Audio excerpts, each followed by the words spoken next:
बात तो आपको नहीं देना चाहिए, क्योंकि आप सबकी खुद की मुहिम है। हम लोग पढ़ाते हैं, अध्यापन करते हैं, लेकिन साथ साथ आपके संघर्षों में सदा साथ भी रहते हैं। परीक्षा नियामक प्राधिकरण में 69,000 शिक्षक भर्ती का चाहे मामला रहा हो या जितने भी आयोग पर भर्तियां हुई हैं, सभी भर्तियों में हम लोगों ने आपके लिए लड़ाई लड़ी है। और ये लड़ाई केवल कुछ छात्रों की नहीं है, केवल इलाहाबाद के छात्रों की नहीं है, ये पूरे राज्य के हर एक डिस्ट्रिक्ट की लड़ाई है। और सभी घर से बाहर नहीं निकलेंगे तो शायद ये लड़ाई यहीं तक इसी तरह सीमित रह जाएगी। घर से बैठ के लोग पूछते हैं कि सर आज आप आंदोलन में गए थे तो कितने लोग दिखे आपको, तो वो वहीं से संख्या बल देख के निर्धारित करते हैं कि हमारा आंदोलन कमजोर है या बहुत अच्छी स्थिति में है। तो पहली चीज़ ये है कि सबको घरों से निकलना पड़ेगा। हमारी बहनें, अभी मैं 2-3 दिन पहले भी आया था, एक दिन रात में भी हम लोग आए थे, तो उसमें बहनों की संख्या कम थी, लेकिन मैं आज देख रहा हूँ कि ये आधी आबादी पूरी आबादी पे भारी पड़ रही है। तो ये बहुत ही बधाई के पात्र हैं। तो जो पूरे राज्य की छात्राएं और महिलाएं हैं वो आए और अपनी किताबों को भी लेकर आएं, बहुत बढ़िया से आए, किताब यहीं पर बैठ के नोट्स बनाएं, यहीं पर बैठ के पढ़ें, ग्रुप स्टडी करें, टेस्ट पेपर सॉल्व करें और बढ़िया से पढ़ाई का ग्रुप स्टडी का माहौल बनाएं। यहाँ पर ये जरूरी नहीं है कि हम हाय हाय करें, मुर्दाबाद करें। विरोध करने के बहुत सारे तरीके हैं और यहाँ पर छात्र आकर अगर केवल बैठ के पढ़ाई करेंगे तो ये सबसे बड़ा जो है अहिंसा वाला आंदोलन होगा। हम लोग गांधी जी भी कहते थे, अपनी बात को वहां तक पहुंचा सकते हैं।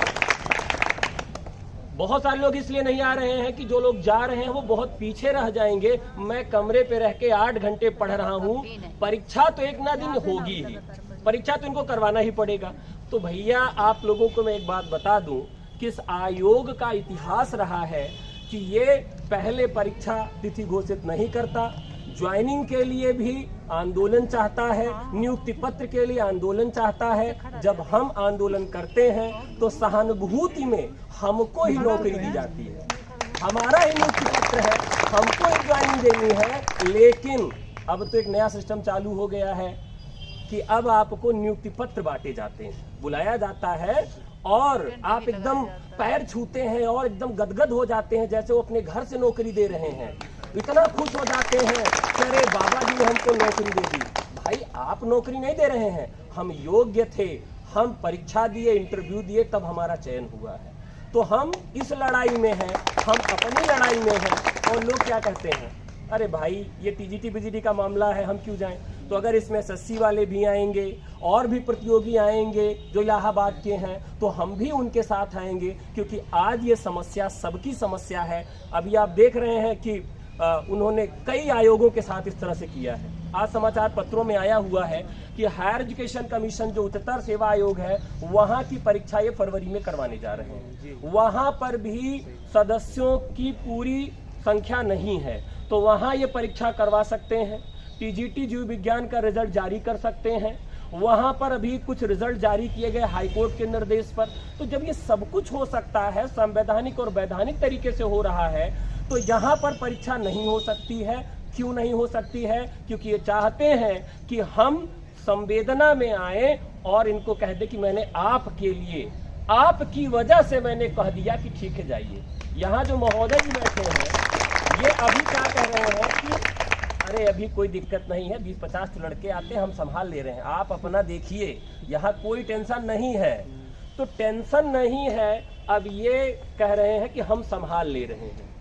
तो भाई यहाँ तो हम कुछ ऐसा तो करने नहीं आए हैं कि हम यहाँ कुछ लूटपाट करने आए हैं। यहाँ संख्या बल की बहुत आवश्यकता है, संख्या बल पहुँचे और आप अपने साथ और विषय के जो लोग हैं उनको भी लाइए, और भी अध्यापक इस मुहिम से जुड़े। हमने तो ये भी प्लान बनाया है कि मैं हिंदी पढ़ाता हूं तो आके हिंदी मैं यहीं पर ऑनलाइन पढ़ाऊंगा, सब लोग पढ़ते रहेंगे। वो आएंगे, गणित पढ़ाएंगे। अगर सभी कोचिंग संस्थान के अध्यापक निर्धारित कर लें कि इस दिन हिंदी की कक्षा चलेगी ऑनलाइन, जो भी लोग हैं आए बैठे हिंदी पढ़ें, मैथ की कक्षा है। तो भैया हम एक समय था कि बगिया में बैठकर पढ़ते थे, तो यहाँ पर अगर हम बैठ के पढ़ेंगे तो कोई रोकेगा नहीं हमको। तो ठीक है, एक दिन निर्धारित कर लेते हैं, आराम से लेक्चर देंगे। यहाँ जितने लोग आए हैं वो कहते भाई ऐसा है कि मैं आज हिंदी पढ़ाऊंगी, ठीक है। आप खड़ी हो गई, वर्णमाला आपने पढ़ा दिया, ठीक है, वर्णमाला सबने पढ़ लिया। तो इससे क्या होगा कि ये बिना राजनीति किए हुए हमारी मुहिम जाएगी, और ये इतनी घातक मुहिम है कि इसको समाचार पत्र खूब अच्छे से कवर करेंगे। अभी जैसे हम लोग क्रमिक अनशन और इस तरह का रूप दे रहे हैं, तो समाचार पत्र, इलेक्ट्रॉनिक मीडिया इसका उतना सपोर्ट नहीं कर रही है।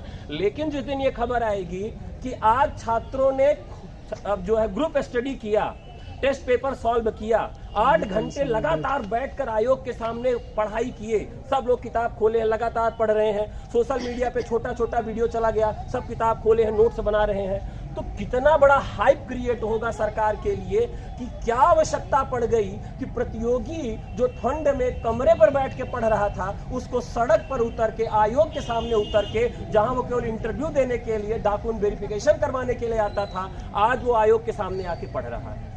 सोशल मीडिया सबसे बड़ा आधार है जहां से हम अपनी बातों को रख सकते हैं। एक तो ट्विटर है सबके पास, नहीं है तो ट्विटर अकाउंट बना लीजिए, रोजाना ट्वीट करते रहिए।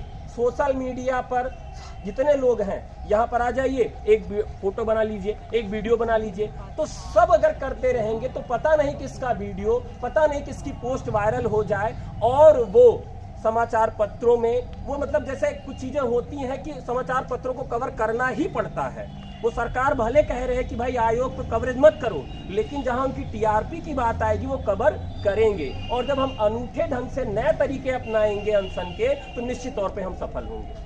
तो आप सबसे केवल एक मुहिम है कि जितने लोग यहाँ बैठे, प्रतिदिन 1 घंटे का टाइम टेबल बना लीजिए कि भैया ऐसा है कि 1 घंटे भाषण चलेगा और उसके बाद 15 मिनट हम लोग पढ़ाई करेंगे, आधे घंटे ग्रुप डिस्कशन होगा, बढ़िया नोट्स बना रहे, आज कोचिंग में क्या पढ़ाया गया, आज आपने क्या पढ़ा, उसी का एक वीडियो बना के भेज दीजिए। तो एक माहौल भी होगा और घर वाले आपको भेजेंगे भी। जैसे बहुत सारी लड़कियां हैं जहाँ से मैंने बात किया, तो वहाँ ये चर्चा हुई कि वहाँ पर तो बड़ी अनैतिक बातें होती हैं, हल्ला गुल्ला होता है, कई बार नारेबाजी में गाली गलौज भी होता है। हम अपने घर की महिलाओं को और बच्चियों को कैसे वहाँ भेजें? तो वहाँ एक पॉजिटिव संदेश भी जाएगा कि वहाँ धरना प्रदर्शन करने वाले हर लड़का और हर लड़की नेता नहीं है, वो प्रतियोगी है। और ये जब सबको लग जाएगा तब यहाँ पर पैसा करेंगे। तो ये आप सबका आंदोलन है, और हम सब से आप जो भी सहयोग चाहते हैं, मैं अपने चैनल के माध्यम से भी चाहूँगा कि जितने भी लोग हैं पूरे उत्तर प्रदेश से और उत्तर प्रदेश के बाहर के भी छात्र हमारे यहाँ पढ़ते हैं, तो सारे छात्र यहाँ पर पहुँचे। ये जरूरी नहीं कि रोज आए आप, लेकिन अगर सप्ताह में 2 दिन भी पहुँच जाते हैं क्रम से, तो 1000 लोगों की यहाँ व्यवस्था है बैठने की। 1000 संख्या हमको चाहिए। जिस दिन 1000 संख्या आ जाएगी, नेक्स्ट डे यहाँ पर यही आएंगे, बुलाएंगे कि अच्छा 2 लोग आप अंदर आ जाइए, 1-2 लोग साथ में आ जाइए। ऐसा है कि अभी किसान भाई आप ही आ जाइए, तो आप जाएंगे, बहुत प्रेम से कहेंगे भाई आप क्यों इन लोगों को बुला लेते हैं, आइए हम लोग आपस में बैठ के बातचीत कर लेते हैं, आपकी बात हम वहां तक पहुंचा रहे हैं। और अगले दिन आ जाएगा आपका परीक्षा तिथि का भी, अगले दिन आ जाएगा कि अच्छा आप लोग कह रहे थे ना कि वो कॉलेज का क्या खुलवाना था, हाँ ठीक है हम खुलवा दे रहे हैं पोर्टल, और फिर से सीटें आपकी बढ़ जाएंगी। तो बस संख्या बल यहाँ तक करना है, और हम लोग एकदम पढ़े लिखे लोग हैं, बहुत अच्छे से आंदोलन में शामिल हो, किसी को गाली गलौज नहीं करना है, मुर्दाबाद भी करने की कोई जरूरत नहीं है ना। तो यहाँ पर अध्यापकों जैसा आंदोलन हम करें तो मेरे हिसाब से बहुत अच्छा होगा। धन्यवाद आपका। भारद्वाज सर है वो 5 मिनट रखेंगे अपनी बात को। युगों से और पूरे छात्रों के माध्यम से आपका बहुत धन्यवाद अदा करूंगा। और इस विषय के बहुत बड़े विशेषज्ञ भी हैं, सारी चीज़ों की तकनीकी जानकारी भी इनके पास है, और पहुंच का मतलब यह है कि सारे लोग जानते हैं कि यह जानता है इसलिए इससे डरना है। हम आप कम जानते हैं इसलिए कहते हैं ये तो बहुत खास जानता नहीं आयोग के विषय में, इसको तो हम कुछ भी पट्टी पढ़ा देंगे। लेकिन इनसे जब बात करते हैं तो उनको डर लगा रहता है कि सारी तकनीकी बातें जानता है, यह भी जानता है कि कितना पैसा आया है, यह भी जानता है कि किस विद्यालय में कितनी सीटें खाली हैं। अगर हम 2 सीट भेजेंगे तो पूछ लेगा वहाँ तो 5 तो खाली है, कैसे 2 ले आई है।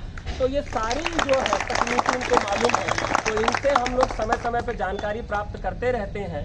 तो इनसे जानकारी लेते रहिए, और जितना जानकारी आपके पास रहेगी उतना वैधानिक तरीके से हम अपनी बात को पहुंचा सकते हैं, वैधानिक तरीके से अपनी बात को रख सकते हैं। तो आप सबका बहुत बहुत आभार, बहुत बहुत